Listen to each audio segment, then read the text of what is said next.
నన్ను బలపరచు క్రీస్తు యందు నేను సమస్తము చేయగలను. దేవుడు మన పక్షమునుండగా మనకి విరోధి ఎవడు? ఆమేన్, ఆమేన్. అధ్యాయం 4 వచనాలు చదువుకుందాం. జకర్యా గ్రంథం 2వ అధ్యాయం 1 నుండి 4 వచనాలు.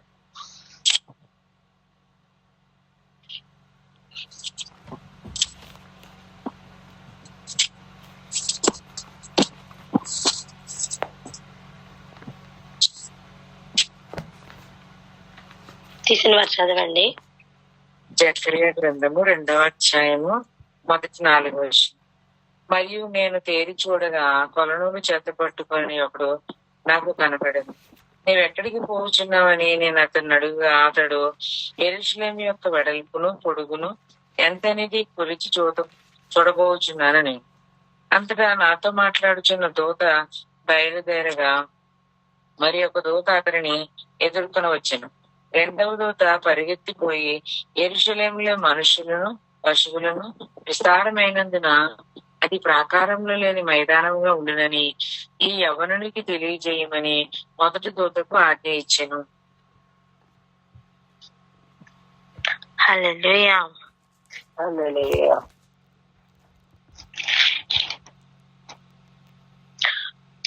ఐదో వచనం కూడా చదివేయండి. జకర్యా గ్రంథము 2వ అధ్యాయం. నేను దాని చుట్టూ అగ్ని ప్రాకారముగా ఉందును, నేను దాని మధ్యను నివాసినై మహిమకు కారణముగా ఉందును. ఇదే యెహోవా వాక్కు. ఆమేన్, హల్లెలూయా. ఇక్కడ చూడండి, తేరి చూడగా. ఎలా చూడగా? తేరి చూడగా. తేరి చూడగా అంటే తల తీక్షణంగా కన్నులెత్తి మెడ ఎత్తి చూడడాన్ని మనం తేరి చూడడం అంటాం. ఒక గుడ్డివాడు చూడగలడా? లేదు. వెలుగు లేనప్పుడు కనిపిస్తుందా? ఒకవేళ వెలుగుండి గుడ్డివాడు కాకపోయినా కళ్ళు మూసుకుంటే కనిపిస్తుందా? కనిపించదు. దేవుడే గనక దీర్ఘ దృష్టిని ఆపివేస్తే కనిపిస్తుందా? కనిపించదు. కంటిలో నలక ఉంటే కనిపిస్తుందా? కనిపించదు. చివరిగా ఒక ప్రశ్న, కంటిలో దూలం ఉంటే? అస్సలు కనిపించదు. స్తోత్రం. తేరి చూడడానికి ఆటంకాలు ఇవన్నీ.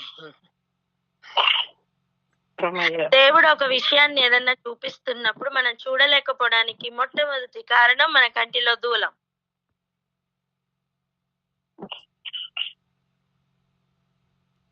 అంటే ఎదుటి వ్యక్తిలో మనం కనుగొంటూ ఉంటాం, వాళ్ళు అలా చేస్తున్నారు, ఇలా చేస్తున్నారు అని. కానీ నీకు తెలుసా, మనలోని ఆ క్యారెక్టర్ ఉంటది. అప్పుడు అది మనకి కంటికి దూలమై మారిపోతుంది. అప్పుడు మనం దేవుడు చూపిస్తున్న విషయాల్ని చూడలేం.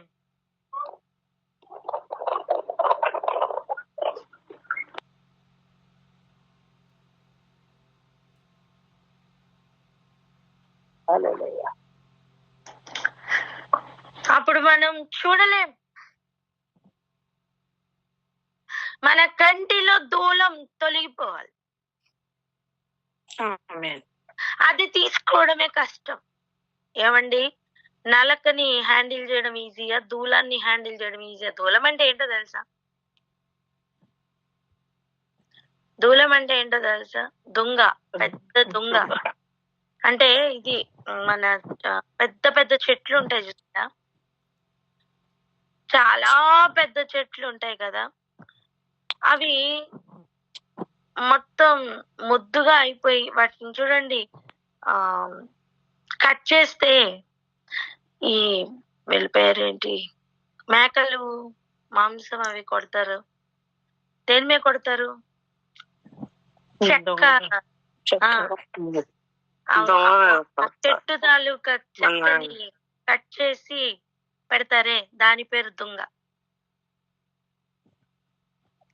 అది పెద్దగా ఉంటే అది చిన్న ముక్క, దాన్ని చిన్నది కట్ చేసి దాని మీద వాళ్ళు పెట్టి మటన్ అవి కట్ చేస్తారు. అది చిన్న ముక్క అన్నమాట. అది కాదు, అది ఇంకా పెద్దదిగా ఉందనుకోండి, దాని పేరు దూలం. అంటే మోడు బారిపోయిన వేర్లు కట్టయిన ఒక పెద్ద దూలం అన్నమాట అది. అది పాతకాలంలో ఇళ్ళకి పెట్టేవాళ్ళు. మధ్యలో పెట్టి దాన్ని సపోర్ట్ ఇచ్చేవాళ్ళు కదా అక్క. సపోర్ట్ ఇచ్చేవాళ్ళు. అవును, సపోర్ట్ కి వాడేవాళ్ళు. అవును, అలాంటిది అది. అడ్డంగా నిలువుగా పెట్టేవాళ్ళు. దాని పేరండి దూలం. ఇప్పుడు విషయం ఏంటంటే అది మన కంట్లో ఉంటే ఎలా ఉంటది? అసలు ఏం కనిపించదు, ఏమీ కనపడదు, అది తప్ప ఏమీ కనపడదు. నేను ఏమంటున్నా తెలుసా, తేరి చూడలేం, తేరి చూడలేం. ఇప్పుడు ఒక వ్యక్తిలో విసుగుందండి, అది ఎదుటి వ్యక్తిలో విసుగు మనం గుర్తుపట్టినప్పుడు అది కేవలం ఒక నలక వంటిది. మనలో కూడా అదే విసుగుందండి, కానీ మనకి తెలియట్లా. అప్పుడు అది మనకి దూలం అన్నమాట. విషయం ఏంటంటే నీకు ఎదుటి వ్యక్తిలో చిన్న నలకే అది. వెళ్ళి అది తీద్దామని ప్రయత్నం చేస్తున్నావు, రావట్లేదు, చేస్తున్నావు, రావట్లేదు. ఎందుకు తెలుసా? ముందు మన కంటిలో ఉన్న దూలంను తొలగిస్తే తప్ప ఆ వ్యక్తిలో ఉన్న నాలకని తీయలేం. ఇంకొక యాంగిల్లో చెప్తా. మన కంటిలో ఉన్న దూలంను తీసే ప్రయత్నంలో ఒక ఎక్స్పీరియన్స్ వస్తుంది. ఆ అనుభవం చేత నువ్వు ఆ కంటిలో ఉన్న ఆ వ్యక్తిలో ఉన్న విసుగును తీయడం ఒక నలక తీసేంత ఈజీ పని అవుతుంది.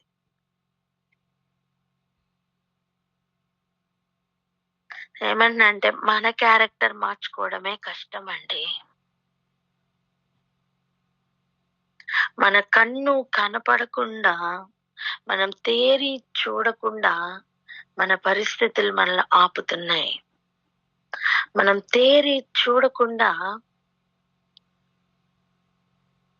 మన ఉద్దేశాలు మనల్ని ఆపుతున్నాయి.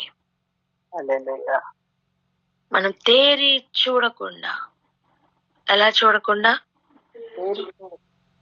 తేరి చూడకుండా. అర్థమేంటి తెలుసా?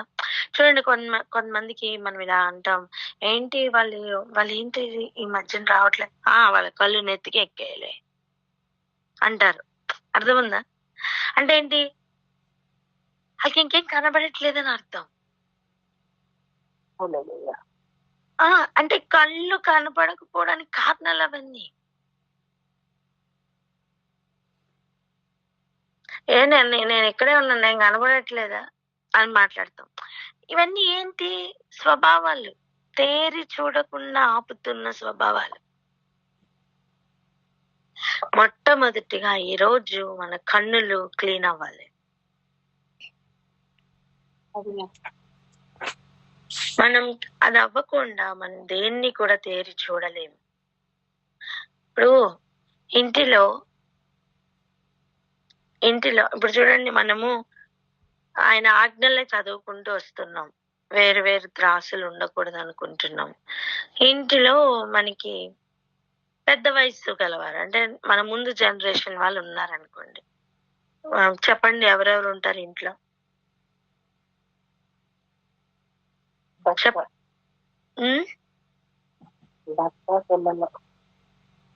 అందరు చెప్పాలి, మ్యూట్ తీసి చెప్పాలి. ఇంట్లో పెద్ద వయసు గలవారు మనకి ఏ రిలేషన్ తో ఉంటారు చెప్పాలి? అమ్మమ్మ, తాతయ్య, నాన్నమ్మ, తాతయ్య. అమ్మా నాన్న వాళ్ళు కూడా మన ముందు జనరేషనేగా. అమ్మ, నాన్న, అత్త, మామ, పిన్ని, బాబాయ్, పెద్దమ్మ, పెద్దనాన్న, వీళ్ళందరూ మన ముందు జనరేషన్, రైటా? ఇప్పుడు చూడండి, మన ఇంటిలో ఉన్న తల్లిదండ్రులకు మనం ఫస్ట్ విలువ ఇవ్వాలి. వాళ్ళని సన్మానించమని వాక్యం. వాళ్ళు ఏం చేయమని వాక్యం? సన్మానించమని సన్మానించమని వాక్యం కదా. ఇప్పుడు గమనించండి, నీ నీ హృదయంలో చాలా సన్మానం ఉంది, వాళ్ళ మీద గౌరవం ఉంది, అన్నీ ఉన్నాయి. కానీ నువ్వు ఒక మంచినీళ్ళు పెట్టడానికి కూడా తీసుకుని వెళ్ళి తీసా అని చెప్పి పాట్మని పెట్టావు అనుకో టేబుల్ మీద, ఎలా ఉంటది? నీ లోపల ఉన్న విధేయత, నీ లోపల ఉన్న మర్యాద, నీ లోపల ఉన్న ప్రేమ ఎందుకు పనికొచ్చినట్టు? రెండోది, ప్లేట్ లో ఏమైనా పెట్టావు అనుకో, వెళ్ళి ఇలా ఇసిరినట్టు ఇచ్చావు అనుకో, నీకు అర్థమవుతుందని నేను చెప్తుంది. నువ్వు నీ హృదయంలో చాలా ప్రేమ ఉంది నాన్న, కానీ ఇచ్చినప్పుడు మాత్రం తీసుకో అని ఇచ్చావు అనుకో, నీ మాట వలన అక్కడ నీ విధేయత కనబడుతుందా? నీ మాట వలన అక్కడ నీ ప్రేమ, నువ్వు కలిగి ఉన్న గొప్ప గొప్ప క్యారెక్టర్స్ అన్ని కనిపిస్తున్నాయా? చెప్పండి. కనిపించట్లేదు. లేదు అంటే నువ్వు ఇంత వాక్యం చదువుతున్నావే, నువ్వు ఇంత ప్రార్థన చేస్తున్నావు, ఇంత భక్తిగా ఉంటున్నావే, ఎంత భరిస్తున్నావు, నీ దీర్ఘశాంతంకి, నీ సహనానికి, నీ క్రియలకి ఏమైనా సంబంధం ఉందా? చెప్పండి. అది లేదు. ఇప్పుడు ఇలా ఉంచుకొని దేవుడు నీకు ఒక శ్రేష్టమైన విషయం ఏదో చూపించాలని వచ్చాడు. నీ హృదయం నిండా ఇవే ఉన్నాయి, కంటిలో దూలం ఇవన్నీ. మన క్యారెక్టర్ మార్చుకోకపోవడమే మన కంటిలో దూలం. ఎంతమందికి అర్థం అవుతుంది ఈరోజు మాటలు? చెప్పండి. సో వినండి, ఇప్పుడు ఇలా ఉన్నప్పుడు నీకు ఇప్పుడు ప్రభు ఇంకోటి ఏదో చూపించాలనుకుంటున్నారు. నువ్వు దీన్ని దాటి నువ్వు తేరి చూడగలవా? సిస్టర్ వాయిస్ లో అయింది. నువ్వు దీన్ని దాటి తేరి చూడగలవా? చూడలేం. ఇంకేం కనపడదండి. అసలు నువ్వు ఆ ప్లేట్ అలా ఇవ్వడానికి గల కారణం ఏంటో తెలుసా? నీ లోపల నడుస్తున్న చాలా విషయాలు, విసుగు, ఏదో కోపం, ఏదో ఏదో ఇరిటేషన్, ఏదో నచ్చలేదండి. నేనేమంటున్నా తెలుసా, దేవాది దేవుడు కూడా మనం ఏమి నచ్చి బ్రతకట్లేదు. దేవునికి కూడా మనం నచ్చని పనులే చేస్తున్నాం. అప్పుడు ప్రభు కూడా మనకు ఒక దినం ఇచ్చేటప్పుడు అలానే ఇచ్చి, ఏదైనా ఒక విషయం నువ్వు మన కోసం చేస్తున్నప్పుడు అలాగే ఇచ్చి, అంతెందుకు వర్షం కూడా ఎంత జాగ్రత్తగా ఇస్తున్నారు తెలుసా, ఒక్కొక్క చినికే పడేటట్టు. ఒక్కసారి ఆ గష్ ఫ్లో వస్తే మనం ఏమవుతాం?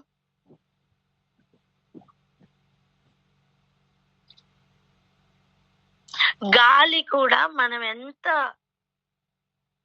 తట్టుకోగలమో అంత గాలినే పెడుతున్నారే. ఒక్కసారి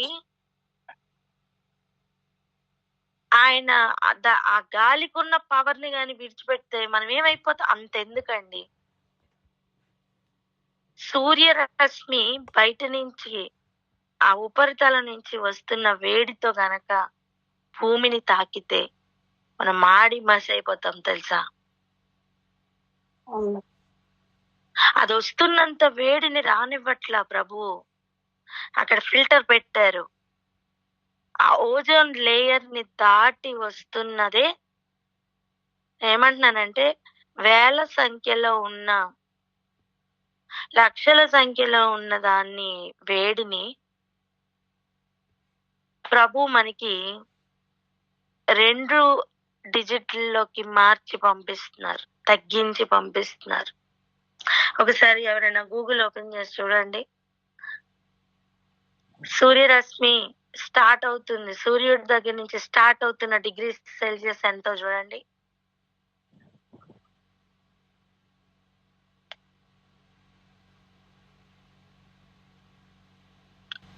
జ్ఞానక్క ఉన్నారా? ఒకసారి సెర్చ్ చేయండి అక్క. సౌజీ సెర్చ్ చేయనా?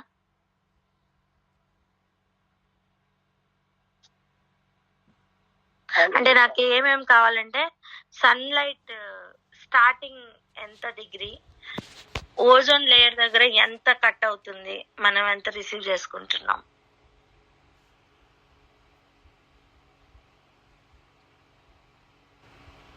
మనం రిసీవ్ చేసుకుంటుంది ఆబ్వియస్లీ మనకు అర్థమైపోతుంది. మనకి 30-20 మనకి తెలుస్తుంది కదా, వాతావరణం లెక్కలు మనకి చెప్తున్నప్పుడు ఉష్ణోగ్రత లెవెల్స్ చెప్తారు కదా, అదే మనం రిసీవ్ చేసుకుంటున్న వేడి.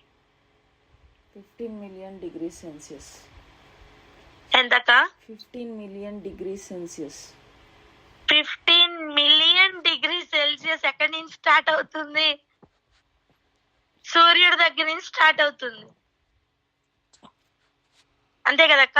అవును. ఇప్పుడు చెప్పండి, ఆ ఓజోన్ లేయర్ దగ్గరికి వచ్చేసరికి ఎంత అవుతుంది, అది ఎంత కట్ ఆఫ్ అవుతుంది ఇప్పుడు చెప్పండి.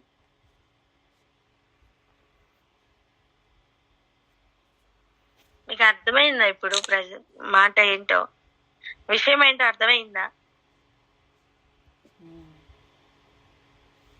15 మిలియన్ డిగ్రీస్ తో మండిపోతున్న సూర్యరశ్మి నీకు ఓజోన్ లేయర్ దగ్గరకు వచ్చేసరికి కట్ ఆఫ్ అయ్యి జస్ట్ 50 డిగ్రీస్ 48 డిగ్రీస్ వస్తే మాడిపోతా ఉంటాం. ఎండ ఎక్కువైపోయి ముసలోళ్ళందరూ చచ్చిపోతూ, ఇంకా ఎండలో పనిచేస్తున్న వాళ్ళు వడదెబ్బకి చచ్చిపోతూ అసలు భయంకరమైన పరిస్థితుల్లోకి వెళ్ళిపోతాం. అవునా కాదా చెప్పండి? నోరి మాట్లాడాలి, అవునా కాదా? అవును. అంటే మనకి ఎంత కావాలో అంతే పెట్టి, ఏమండి 35 డిగ్రీలు వస్తే కూడా మనం తట్టుకోలేం. వెంటనే ఏం ఆన్ అవుతాయి మన ఇంట్లో? ఫ్యాన్లు, ఏసీలు. ఎంతకు తగ్గిస్తాం ఆ ఉష్ణోగ్రతని? ఎంతకు తగ్గిస్తాం? 18, 24, 26.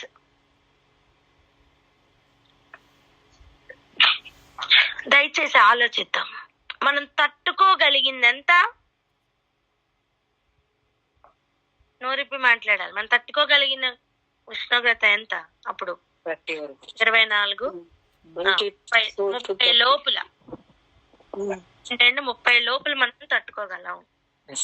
ఇప్పుడు ఆలోచించండి, 15 మిలియన్ల డిగ్రీలు ఉన్న అంత ఉష్ణోగ్రతని మన దాకా దేవుడు రానివ్వట్లేదు.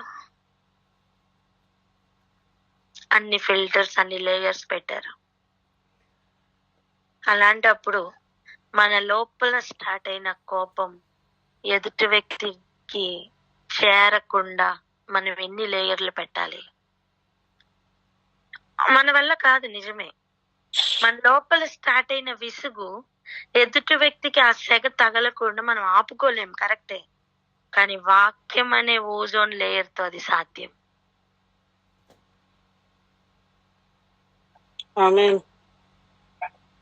హల్లెలూయా. ఎంతమందికి అర్థమవుతుంది చెప్పాలి? నేను ఎందుకు చెప్తున్నాను తెలుసా? మనం ఏ కొలతతో కొలుస్తామో మనకు అదే కొలత కొలవబడబోతుంది. నీ లోపల నుంచి వస్తున్న ఏ ఫీల్ అయితే నువ్వు దాన్ని అవతల వ్యక్తికి పంపిస్తున్నావో,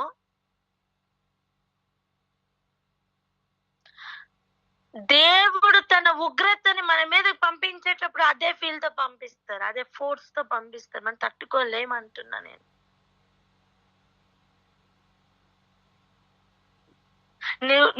నువ్వు అనుభవిస్తున్న పరిస్థితులను బట్టి నీకు దేవుడు చూపిస్తున్న విషయాలు నువ్వు చూడలేకపోతున్నావు, తేరి చూడలేకపోతున్నావు. ఎఫెక్ట్ పడుతుంది దాని మీద. ఇప్పుడు మన లోపల బోల్డ్ అనే విషయాలు రగిలిపోతూ ఉంటాయి, ఇంకేం కనపడవు, ఇంకేం వినపడవు. అప్పుడు నువ్వు దేవుని రాజ్యంలో ఏం పని చేయగలవు?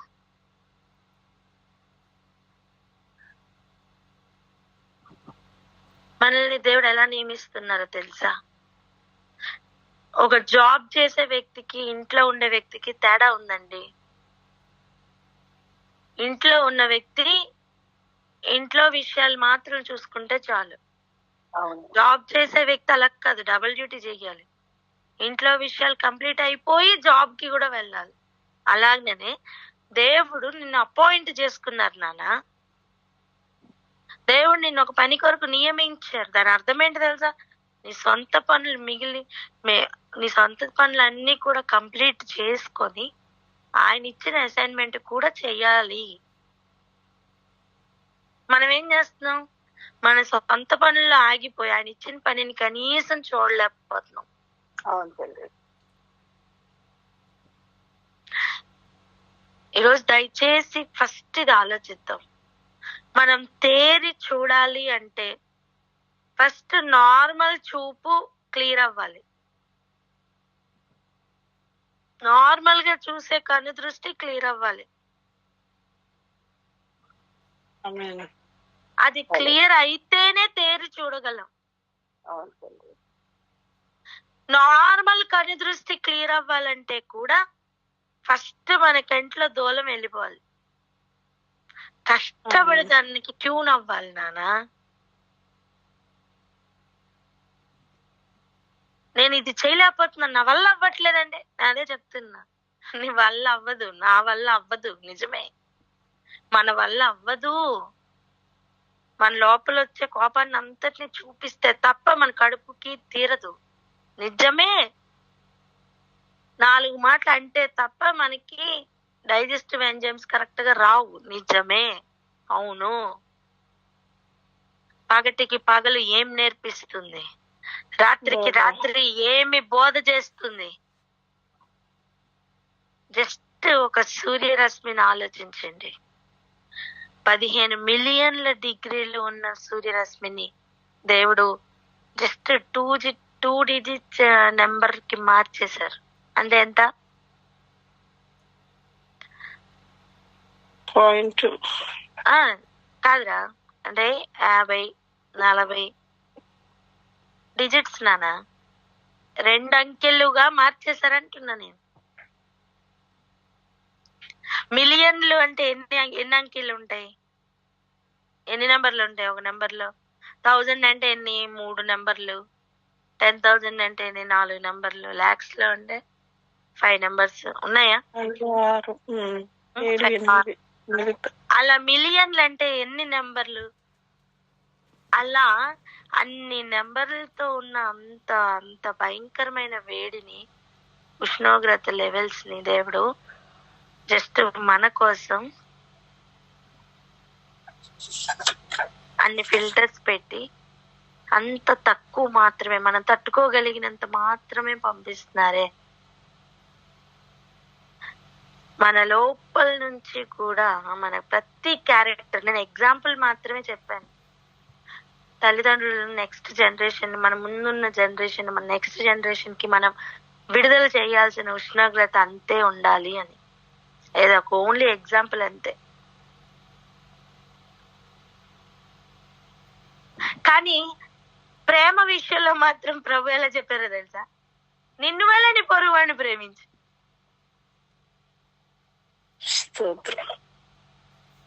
అర్థం ఏంటి?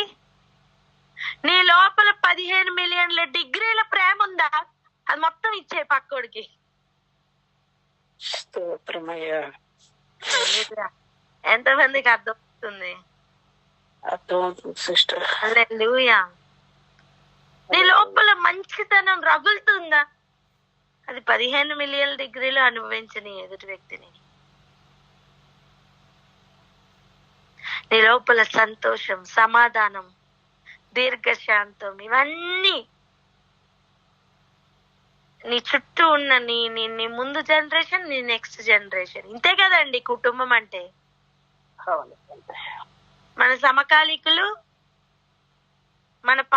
మన ముందున్న జనరేషన్, మన తర్వాత ఉన్న కొత్త జనరేషన్. ఇంతే కదా ఫ్యామిలీ.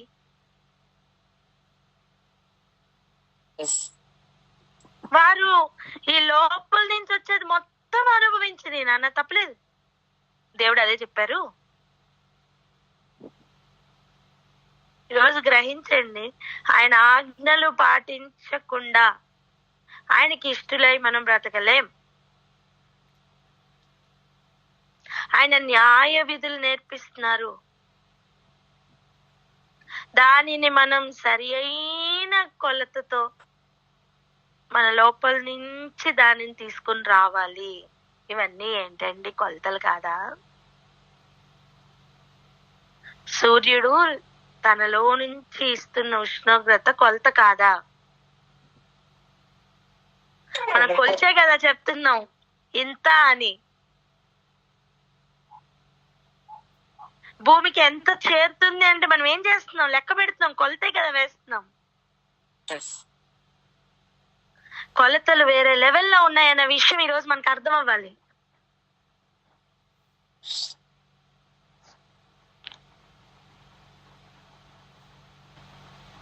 వేరు వేరు గుండ్లు దేవుడికి ఇష్టం లేదు. అర్థం ఈ యాంగిల్లో చెప్తా. దేవుడు సూర్యుడికి ఆజ్ఞ ఇచ్చారు, నువ్వు ఇంత డిగ్రీలు రిలీజ్ చేయమని. అదే భూమికి ఇప్పుడు అది 100 డిగ్రీలు రిలీజ్ చేసింది అనుకోండి, దేవుడు లెక్క ఎవరిని అడుగుతారు? నోరిప్పి మాట్లాడారు, ఎవరిని అడుగుతారు లెక్క? సూర్యుడిని అడుగుతారా లేదా? అడుగుతారా లేదా? ఒకసారి ప్రకటన గ్రంథానికి రండి. ప్రకటన గ్రంథం 16వ అధ్యాయం 8-9 వచనాలు చదవండి దయచేసి. ప్రకటన గ్రంథము 16వ అధ్యాయము 8-9 వచనం. 4వ దూత తన పాత్రను సూర్యుని మీద కుమరింపగా మనుషులను అగ్నితో కాల్చుటకు సూర్యునికి అధికారము ఇయ్యబడెను. కాగా మనుషులు తీవ్రమైన వేడితో కాలిపోయి ఈ తెగుళ్ళ మీద అధికారం గల దేవుని నామమును దూషించిరి గాని ఆయనను మహిమపరిచినట్లు వారు మానవ మనసు పొందిన వారు కారు. ఏంటి? ఆ ఉగ్రత పాత్రను సూర్యుని మీద కుమ్మరిస్తే ఇప్పుడు మనుషులను అగ్నితో కాల్చేసే అంత అధికారం సూర్యునికి ఇయ్యబడిందట.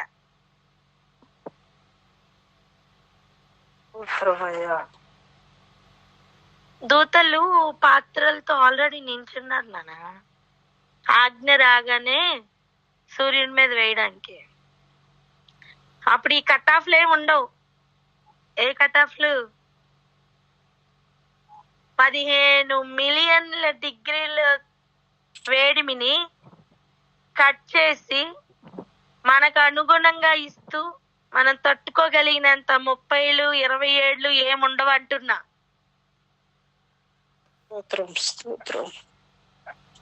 100 డిగ్రీలు వస్తే మనం ఏమవుతాం? అది ఆ వేడిమితో కాలిపోయే పరిస్థితులు దేవుడు ఆల్రెడీ రెడీ చేసి పెట్టారు తెలుసా. విషయం చూడండి ఒకసారి. అక్కడ 9వ వచనంలో ఈ తెగుళ్ళ మీద అధికారం గల దేవుని నామమును దూషించిరి. ఎవరు? వేడిమితో కాలిపోతున్నవారు, తీవ్రమైన వేడిమితో కాలిపోతున్నవారు దూషించారు గాని ఆయన మహిమ పరచునట్లు మారు మనసు అయితే పొందలేదట. నేనేమన్నా తెలుసా, దేవుడే మనుషుల్ని వేడితో కాల్చేస్తే మనుషుల్లో మార్పు రావట్లా. అలాంటిది నువ్వు నేను ఎంత వేడిని ప్రదర్శించినా వాళ్ళల్లో మార్పు రాదు.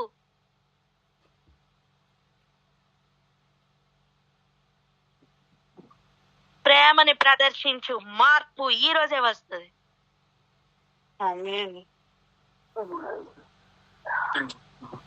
నేను తిట్టేశాను, నేను ఇసిరేసాను, నేను అరిసేసాను, నేను కరిసేసాను, ఏ మార్పు రాదు నాన్న. మీకు అర్థమైందా ఇక్కడ మ్యాటర్ ఏంటో? దేవుడు ఎప్పటి నుంచో పాత్రలతో దూతల్ని రెడీ చేసి పెట్టారట. ఆజ్ఞ ఇస్తే ఆ పాత్ర సూర్యుడి మీద వేస్తే ఆ సూర్యుడు మనుషుల్ని కాల్చేసేంత వేడి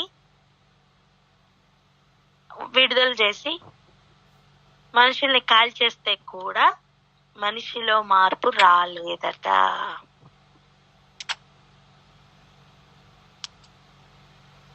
ఎంత మందికి ఈరోజు మాట్లాడుతూ అవుతున్నాయి చెప్పండి? అర్థమవుతుంది సార్. నువ్వు చూపించే విసుగు వలన మార్పు వస్తుందా? ఇప్పుడు మాట్లాడండి. రాదు. నువ్వు చూపించే కోపం వలన మార్పు వస్తుందా? రాదు. రాదు. నువ్వు ఎన్ని మాట్లాడుతున్నావో నువ్వు అంత దూరం అవుతున్నావు అంతే. ఆ వ్యక్తికి దరిదాపులకి వెళ్లకుండా, ఆ వ్యక్తి నిన్ను అర్థం చేసుకోకుండా నిన్ను నువ్వే మార్చుకుని చేసుకుంటున్నావు. దేవుడు అధికారం ఇవ్వలా మనకి. దానికి దేవుడు దేనికి ఇచ్చారు తెలుసా? ఆ పాయింట్ చేశారు తెలుసా? మనం పొందుకున్న ప్రేమను వాళ్ళకు కూడా ఇవ్వమని. దేవుడు ఏం ఆజ్ఞ ఇచ్చారో తెలుసా? ప్రేమ కలిగి ఉండమని చెప్పారు. అంటే ఏంటి? మన లోపల 15 మిలియన్ల డిగ్రీల వేడితో కోపం రాకూడదు, ప్రేమ రగలాలి. సూర్యుడు అలా మండుతూ ఉన్నాడండి, అందుకే అంత వేడి వస్తుంది, అందుకే అంత కాంతి వస్తుంది. మనం దేంతో ప్రస్తుతం మండాలి తెలుసా? ప్రేమతో.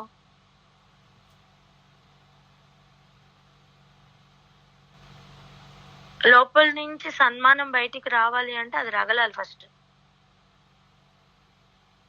లోపల నుంచి ప్రేమ బయటికి రావాలంటే అది రగలాలి, కాలాలి, అగ్నితో మండాలి.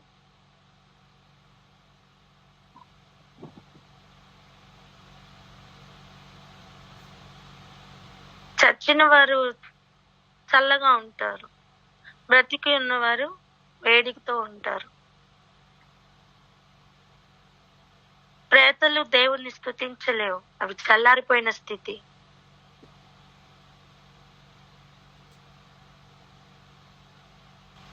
దేవునికి మనం ఎన్ని అర్పణలు అర్పించిన వ్యర్థం. మనం మారకుండా, మనం అర్పించకుండా, మనల్ని మనం అర్పించుకొనకుండా మనం ఏమి ఇచ్చినా వ్యర్థమే. దేవుడు ఏమంటున్నారు? అర్పణ గురించి ఫస్ట్ ఏం ఎలా వచనం రాయించారు చూడండి. ఒకసారి ఆదికాండం 4వ అధ్యాయం చూడండి ఒకసారి. 5వ వచనం చదవండి ఒకసారి. 5వ వచనం ఒకసారి చదవండి. ఆదికాండము 4వ అధ్యాయము 5వ వచనం. కయీనుని అతని అర్పణను ఆయన లక్ష్య పెట్టలేదు. చాలు కయీనును అతని అర్పణను. సో ఫస్ట్ ఏది అంగీకారంగా మారాలి? మన అర్పణ మనమా? మనం అంగీకరించబడాలి నాన్న. ఫస్ట్ మనం అంగీకరింపబడాలి, తర్వాత మనం ఇచ్చే అర్పణ దేవునికైనా మనుషులకైనా.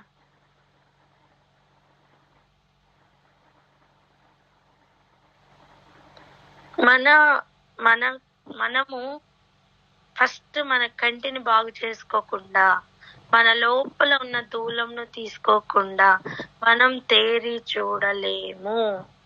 దేవుడు చూపించే విషయాలు కనపడవు. ఇక్కడ ఆగి ఒకసారి ప్రార్థన చేసుకుందాం. దేవా, మేము అర్పించబడాలి అంటే, మేము అంగీకరించబడాలి అంటే ముందు మేము అంగీకార యోగ్యంగా మారాలి. ప్రభా, మాలో ఏమేమి మార్చాలో ప్లీజ్ మాలో ఈరోజు మార్చమని అడుగుదాం. నేనేమంటున్నా అంటే, దేవుడు ఏం మనలో నుంచి రిలీజ్ చేయమన్నారో అవి రిలీజ్ చేద్దాం. ఏవి వద్దన్నారో ఈరోజు సూర్యుని చూసి నేర్చుకుందాం. వద్దు నాన్న, ఫిల్టర్స్ రావాలి. దేవుడు ఎలాంటి ఓజోన్ పొరని పెట్టారో అలాంటి పొర మనకి రావాలి. దయచేసి అర్థం చేసుకుందాం. మన ఉద్దేశాలు మారిపోవాలి, మన మాట మారిపోవాలి, మన తీరు మారిపోవాలి, మన నడక మారిపోవాలి. అన్ని ఏరియాల్లో ఒక మార్పు వచ్చేసేయాలి.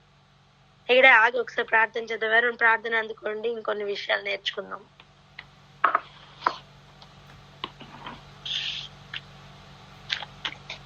తండ్రి, నీకు స్తోత్రం అయ్యా, స్తోత్రం. పరిశుద్ధ దైవం మనకి స్తోత్రం రాజా. అయ్యాను ప్రభు, ఈ రోజు మరి మాలో ఏ విషయంలో మీరు మార్పు చెందాలని నా తండ్రి మాకు ఇవన్నీ చెప్తున్నారన్న ప్రభు. ఆయా విషయాల ఏరియాలో ఉన్న తండ్రి మేము మార్పు చెందినట్లుగా కృపను అనుగ్రహించమని వేడుతున్నాం. అవును ప్రభు, మొదట మేము అంగీకరించబడితేనే మా అర్పణ అంగీకరించబడుతుందని మేము తెలుసుకున్నాం అయ్యా. తండ్రి మొదట మాలో ఉన్న దోలను తీసివేసుకుని నా ప్రభు తేటగా చూడటకున్న తండ్రి కృపనివ్వమని వేడుతున్నాం. మీరు చూపించే విషయములు చూడలేక తండ్రి మేము నా తండ్రి నా ప్రభువ ఎన్నో సంగతులను నా తండ్రి నేర్చుకోలేకపోతున్నాం తండ్రి. అయా మమ్మల్ని క్షమించమని వేడుతున్న ప్రభువ. ఇంకా నా ప్రభు తేటగా చూడటకున్న ప్రభు మా కన్నులను తెరవమని వేడుతున్నాం తండ్రి. నీకు స్తోత్రమయ్యా. మొదట నా ప్రభువ మీ ఆజ్ఞలు పాటించితేనే మీకు ఇష్టలుగా మారగలవని తెలుసుకున్నాం. ఇంకా నా ప్రభు ప్రేమ కలిగి ఉండటకు ప్రయాసపడే వారిగా మేము ఉండటానికి కృప చూపి నడిపించమని అయాన తండ్రి మీకు అంగీకార యోగ్యమైన భక్తిని చేయుటకు సహాయం అనుగ్రహించమని అయాన తండ్రి ఈ రోజు నుంచి నా తండ్రి నా ప్రభు మాలో ఉన్న సమస్త అయాన తండ్రి తండ్రి నా ప్రభువ ఎమోషన్స్ కి నా ప్రభువ మేము ఫిల్టర్ వేసుకునే వారిగా ఉండటానికి కృప చూపమని యేసునామంలో అడిగి వేడుకొని పొంది ఉన్నాం తండ్రి. ఆమేన్. ఆమేన్. అందరూ ఉన్నారా? ఉంటే నేను ఉన్నానని చెప్పండి. ఒక శ్రేష్టమైన విషయం చూడడానికి బయలుదేరదాం. హల్లెలూయా. రండి వెళ్దాం, ఒక మాట చూద్దాము. ప్రకటన గ్రంథం 21వ అధ్యాయం 9వ వచనం చదవండి ఫస్ట్. 9వ వచనం. అంతటా ఆ కడపటి 7 తెగుళ్లతో నిండిన 7 పాత్రలను పట్టుకుని ఉన్న 7 దేవదూతల్లో ఒకడు వచ్చి, ఇటు రమ్ము, పెండ్లి కుమార్తెను అనగా గొర్రెపిల్ల యొక్క భార్యను నీకు చూపెదనని నాతో చెప్పి. చాలు. ఇక్కడ చూడండి, కడపట 7 తెగుళ్లతో నిండిన 7 పాత్రలు పట్టుకున్న 7 దేవదూతల్లో ఒకరట. ఆ 7 పాత్రలు ఏవో ఇప్పుడు చూసామా మనం. ఒక పాత్రను పట్టుకున్నది ఎవరు? సూర్యుడి మీద ఉగ్రత పాత్రను కుమ్మరించడానికి రెడీగా ఉన్నదని చూసాం కదా. ఇంకా ఐదో పాత్ర ఒకదాని మీద పోస్తారు, 6వ పాత్ర ఒకదాని మీద, ఇలా అన్ని పాత్రలు ఉన్నాయి. 7వ పాత్ర వాయుమండలం మీదంట.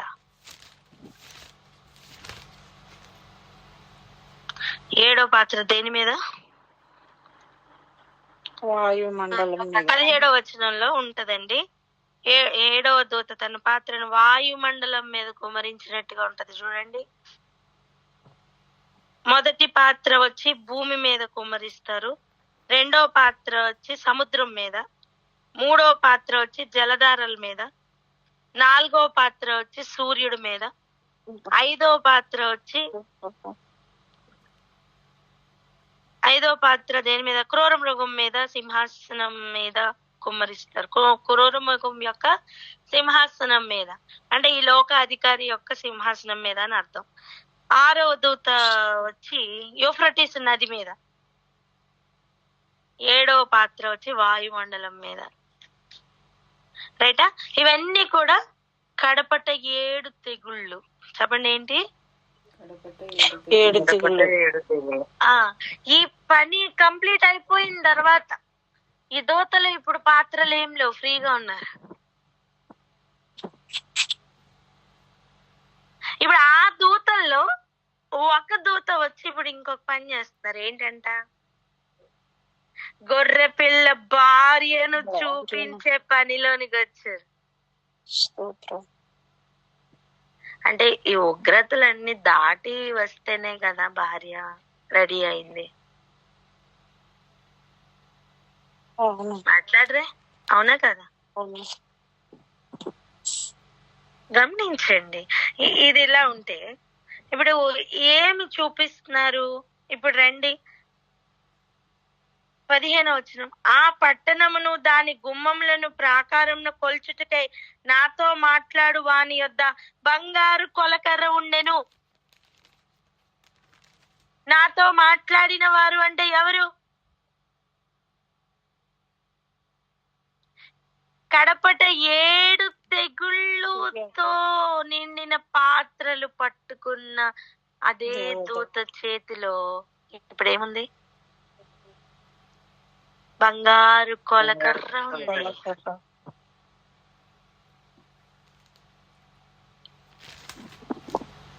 బంగారు కొలకర్ర దేనికి? కొలత వేయడానికి. కొలత వేయడానికి.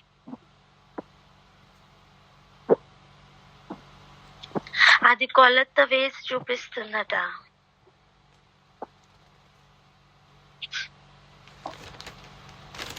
ఇప్పుడు జకర్యా గ్రంథంలో కూడా మనం చూస్తున్నాం కొలత వేయడానికి కొల నూలు. నేనేమంటున్నా తెలుసా, నువ్వు ఈ విషయాలు ఏవి చూడాలన్నా నువ్వు తేరి చూడాల్సిందే.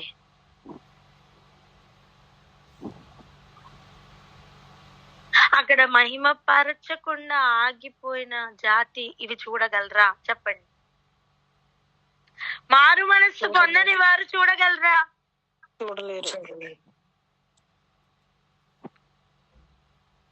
ఒకసారి ప్రకటన గ్రంథం 16వ అధ్యాయం 11వ వచనం చదవండి. తమకు కలిగిన వేదనలను బట్టి పుండ్లను బట్టి పరలోకమందున్న దేవుణ్ణి దూషించిరి గాని తమ క్రియలను మాని మారు మనస్సు పొందిన వారు కారు. ఈ రోజు ఈ మాటలు వింటున్న మనం మన బుద్ధి మార్చుకోకపోతే వీరికి మనకి ఏమి భేదం ఉంది చెప్పండి? ఏ భేదం ఉండదు. అంతే. ఈరోజు మన కొలతలు మారాలి.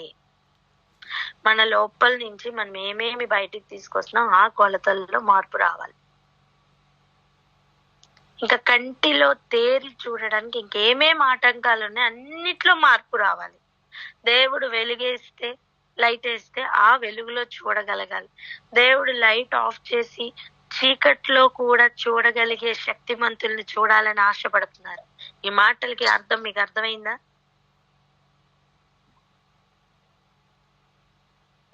ఒక రూమ్ లో లైట్ వేసావమ్మా, వెంటనే నీకు అన్ని కనిపిస్తాయి అక్కడ ఏమేమి ఉన్నాయో.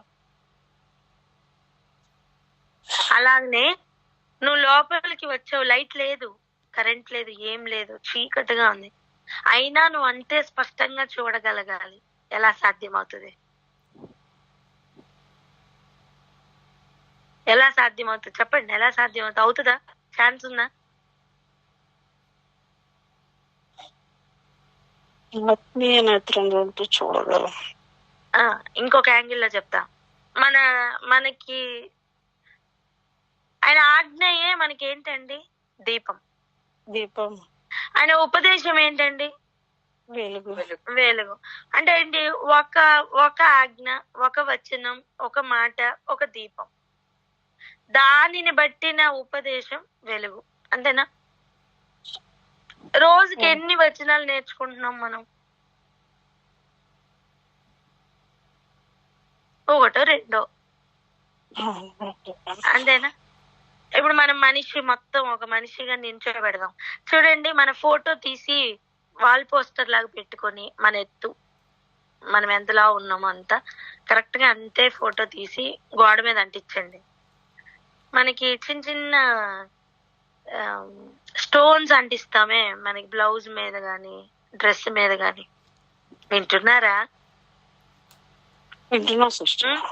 అలాంటి పగడాలో లేకపోతే అవేంటో ఏదో ఒకటి, ఒక స్టోన్ ఏదో ఒకటి అనుకోండి, ఒక్కొక్క వాక్యం ఒక్కొక్క స్టోన్ అనుకోండి, అది ఒక్కొక్కటి పెట్టండి, మొత్తం దాంతో నింపండి.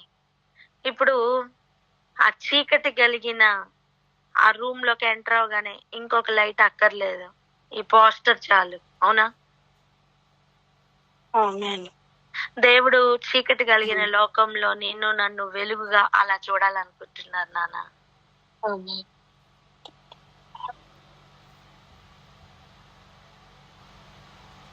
ఈ లోకమునకు మీరు వెలుగై ఉన్నారు.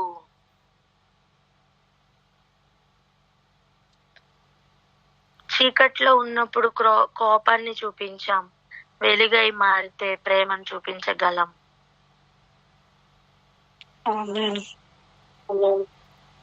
చీకట్లో ఉన్నప్పుడు మన ప్రాచీన స్వభావంలో చాలా విషయాలు ఉన్నాయి, శరీర కార్యాలు ఉండినాయి. అవన్నీ మార్పు పొందాలి అంటే ఇదిగో ఇదే ఆలోచించండి. ఎంత వాక్యం చదువుతున్నాను అంటావు, లేదు. నువ్వు ఇప్పుడు ఎన్ని వాక్యాలు చదువుకున్నావు? నువ్వు ఇప్పుడు ఎంతగా తయారయ్యావు ఒకసారి ఆలోచించండి. ఇంత పెద్ద పోస్టర్ ఉందే, నీ ఎంత ఎత్తున్నావో అంత పెద్ద పోస్టర్ ఉంది. నేను 4 అడుగులు ఉన్నాను అనుకోండి, నాకు ఎక్కువ పడతాయా స్టోన్స్? 5 అడుగులు ఉన్న వాళ్ళకి ఎక్కువ కావాలా? 5 అడుగులు ఉన్న వాళ్ళకి ఎక్కువ కావాలి. చిన్నపిల్లలు ఎంత ఉంటారండి? ఎన్ని అడుగులు ఉంటారు? ఒక 2 అడుగులు అనుకోండి. ఇప్పుడు వాళ్ళకి ఎక్కువ కావాలా? 4 అడుగులు ఉన్న వాళ్ళకి ఎక్కువ కావాలా? 4 అడుగులు ఉన్న వాళ్ళకి ఎక్కువ కావాలి కదా. అలా అర్థమైందా? దేవుడు మనల్ని నియమించేటప్పుడు మనల్ని ఎంతగా ఆయన ఎత్తు పొడవు అన్ని కొలిచే ఇస్తున్నారు. దయచేసి అర్థం చేసుకుందాం. అంత వాక్యంతో మనం నింపబడాలి. దేవుడు అసలు ఏం కోరుకుంటున్నారో తెలుసా? ఈ లోకానికి ఆయన ఎలా అయితే వెలుగై వచ్చారో ఆ వెలుగుతో నింపబడిన మనము చీకటి కలిగిన స్థలాల్లోనికి వెళ్ళి అనేకులను వెలుగై మార్చే అంత శక్తి గలవారమై మారాలని దేవుడు కోరుకుంటున్నారు. మనం ఎన్ని వాక్యాలు ఎన్ని ఉపదేశాలు పొందినా మన లోపలికి అది క్రియల్లోకి రాకపోతే మనం వెలుగై మార్చబడలేం. దాని వలన మనకి ప్రయోజనం లేదు, ఎదుటి వ్యక్తికి ప్రయోజనం ఉండదు.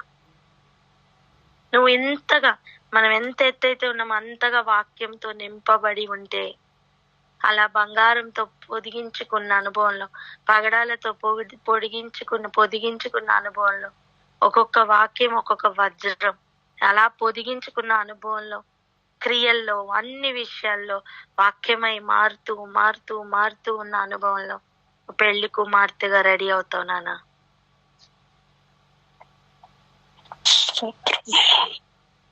ఉగ్రత పాత్రలు పట్టుకున్న చేతితో కొలకర్ర కూడా ఉంది, బంగారు కొలకర్ర ఉంది. ఆ బంగారు కొలకర్రతో ఆమె ఏమి చూపిస్తుందో ఒకసారి చూడండి.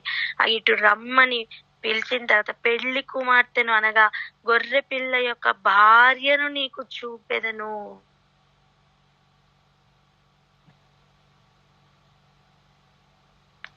అన్ని ఉగ్రత పాత్రలు పోసింది దేనికి? క్రియలు మార్చడానికి. ఇన్ని తెగుళ్ళు ఎందుకండి? ఎందుకే తెగుళ్ళు? క్రియలు మారటానికి. దేవుణ్ణి దూషించిరి గాని తమ క్రియలు మానలేదట.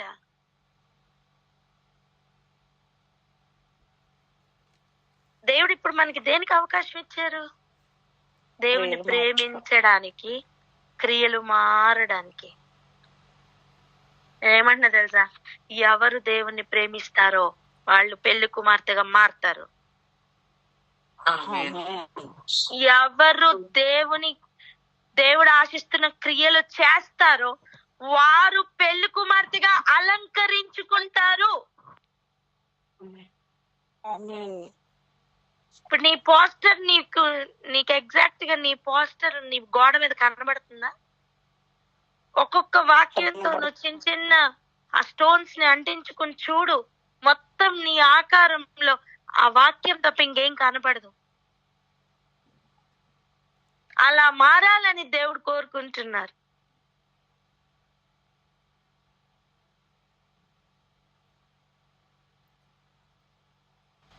ఒక్కొక్క వాక్యంలో ఉన్న ఉపదేశం మనం పొందుకోవాలి, మన క్రియలు మార్చుకోవాలి, మనం అలా మారాలి. ఎవరు ఇలా ప్రయాసపడి మారుతారో వారు పెళ్లి కుమార్తెగా తన్ను తాను అలంకరించుకున్న అనుభవంలోకి వెళ్తారు. ఎన్ని వాక్యాలు విని వదిలిపెడుతున్నావా? క్యారెక్టర్ లో మార్పు రావట్లేదా? దినదినము ఏ మార్పు రావట్లేదా? చెక్ చేసుకుందాం. చెక్ చేసుకునే సమయం అండి ఇది. కొలతలు సరి చూసుకునే సమయం ఇది.